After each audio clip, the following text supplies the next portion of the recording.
नमस्कार। आकाशवाणी से विश्व दर्पण के साथ मैं मुकेश कुमार।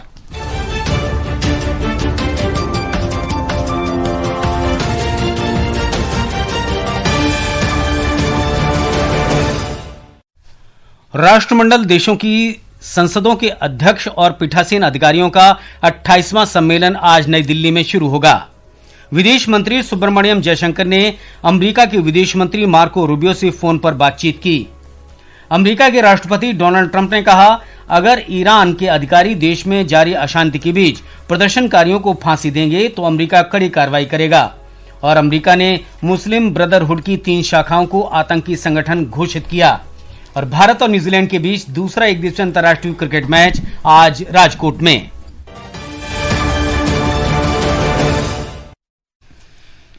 राष्ट्रमंडल देशों की संसदों के अध्यक्षों और पीठासीन अधिकारियों का 28वां सम्मेलन आज नई दिल्ली में शुरू होगा।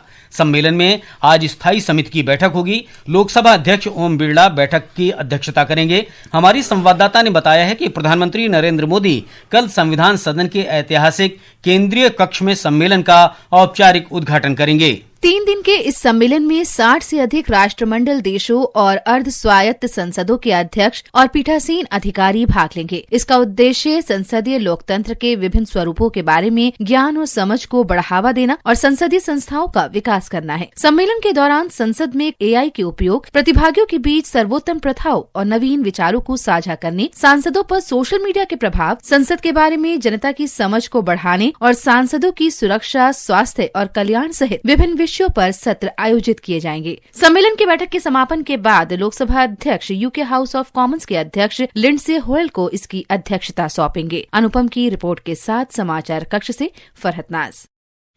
विदेश मंत्री सुब्रमण्यम जयशंकर ने कल अमेरिका के विदेश मंत्री मार्को रूबियो से फोन पर बातचीत की। इसमें व्यापार, महत्वपूर्ण खनिजों, परमाणु ऊर्जा और रक्षा क्षेत्रों में सहयोग पर चर्चा की गई। सोशल मीडिया पोस्ट में डॉक्टर जयशंकर ने कहा कि उन्होंने अमेरिका के विदेश मंत्री के साथ सकारात्मक बातचीत की। डॉक्टर जयशंकर और श्री रूबियो के बीच ये बातचीत नवनियुक्त अमेरिकी राजदूत सर्गियो गोर के व्यापार मुद्दे पर दोनों देशों के बीच बातचीत शुरू होने के बयान के बाद हुई है। अमेरिका के राष्ट्रपति डोनाल्ड ट्रंप ने कहा है कि अगर ईरान के अधिकारी देश में जारी अशांति के बीच प्रदर्शनकारियों को फांसी देंगे तो अमेरिका कड़ी कार्रवाई करेगा। ये बात उन्होंने एक टीवी चैनल को दिए साक्षात्कार में कही। इससे पहले एक सोशल मीडिया पोस्ट में ट्रंप ने ईरान के प्रदर्शनकारियों का समर्थन जताते हुए कहा था कि मदद रास्ते में है। एक रिपोर्ट। डोनाल्ड ट्रंप ने कहा कि ईरान में रक्तपात का स्तर अभी तक अस्पष्ट है।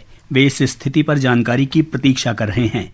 ट्रंप ने इससे पहले भी चेतावनी दी थी कि अगर प्रदर्शनकारी मारे जाते हैं तो अमेरिका हस्तक्षेप करेगा। तेहरान में अशांति को दबाने के लिए फांसी के इस्तेमाल की आशंका जताई जा रही है।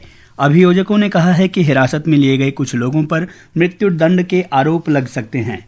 इससे चिंताएं बढ़ गई हैं। ईरान के मानवाधिकार संगठनों ने तेहरान के एक बड़े शहर कराज में पिछले सप्ताह गिरफ्तार किए गए 26 वर्षीय इरफान सुल्तानी के मामले का उल्लेख किया है। उन्होंने परिजनों ने बताया कि इरफान सुल्तानी को पहले ही मृत्युदंड की सजा सुनाई जा चुकी है। उसे आज फांसी दी जा सकती है। विश्व दर्पण के लिए मैं मुकेश कुमार बल। चीन ने अमेरिका के राष्ट्रपति डोनाल्ड ट्रंप द्वारा ईरान के साथ व्यापार करने वाले देशों पर 25% अतिरिक्त शुल्क लगाने के फैसले के खिलाफ जवाबी कार्रवाई की चेतावनी दी है। चीन पहले से ही अपने सबसे करीबी सहयोगियों में से एक वेनेजुएला के राष्ट्रपति निकोलस मादुरो के पतन से जूझ रहा है। रिपोर्ट के अनुसार चीन ने पिछले वर्ष वेनेजुएला से लगभग 4 लाख बैरल प्रतिदिन तेल बहुत कम कीमतों पर आयात किया था। अमेरिका ने मुस्लिम ब्रदरहुड की 3 शाखाओं को आतंकी संगठन घोषित कर प्रतिबंध लगा दिए हैं। वित्त और विदेश मंत्रालय ने इन गुटों को अमेरिका के हितों के लिए खतरा बताते हुए कल रात लेबनान, जॉर्डन और मिस्र की शाखाओं के खिलाफ कार्रवाई की घोषणा की। विदेश मंत्रालय ने लेबनानी शाखा को विदेशी आतंकवादी संगठन घोषित किया है। ये सबसे गंभीर श्रेणी है। इसके अंतर्गत समूह को सहायता प्रदान करना अपराध है। जॉर्डन और मिस्र की शाखाओं को वित्त मंत्रालय ने हमास को समर्थन देने के लिए विशेष रूप से नामित वैश्विक आतंकी घोषित किया है। विश्व दर्पण समाचार आकाशवाणी से प्रसारित किए जा रहे हैं। ताजा समाचार जानने के लिए आप हमारी social media handle x@AIR news Hindi को फॉलो कर सकते हैं। विश्व दर्पण में आपका फिर स्वागत है।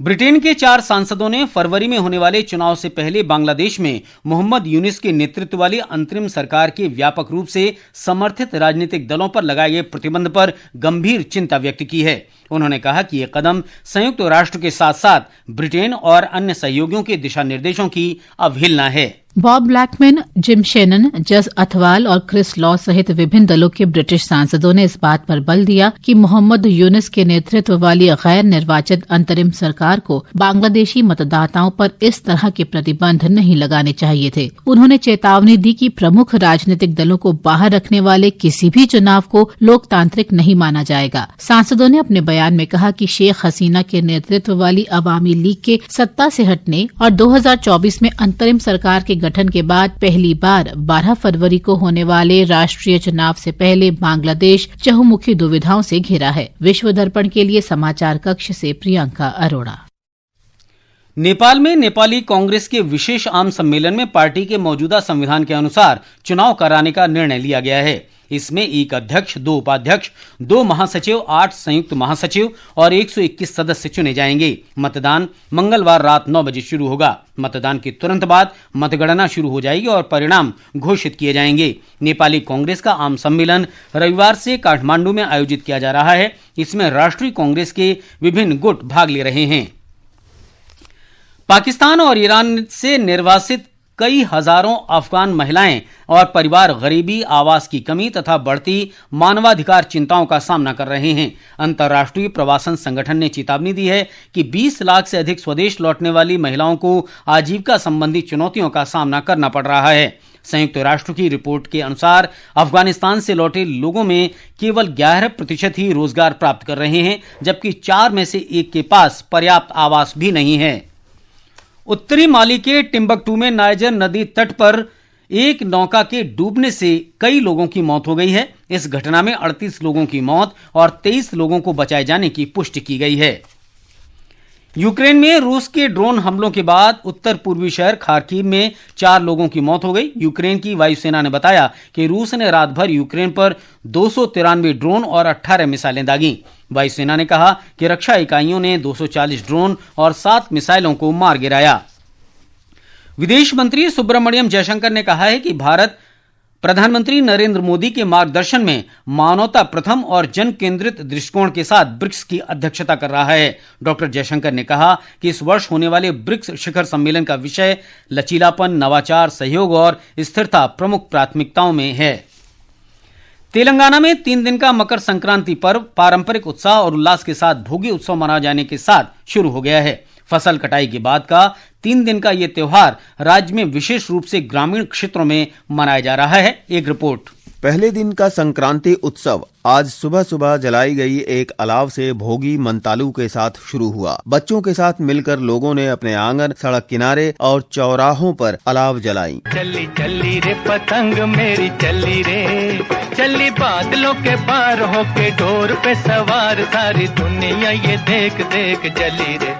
इस बीच रंग बिरंगी पतंगों से भरा हैदराबाद का आकाश। सिकंदराबाद के परेड ग्राउंड में कल शाम तेलंगाना अंतर्राष्ट्रीय पतंग उत्सव की शुरुआत के बाद राजधानी शहर लोगों के आकर्षण का केंद्र बन चुका है। लक्ष्मी की रिपोर्ट के साथ समाचार कक्ष से मनोज।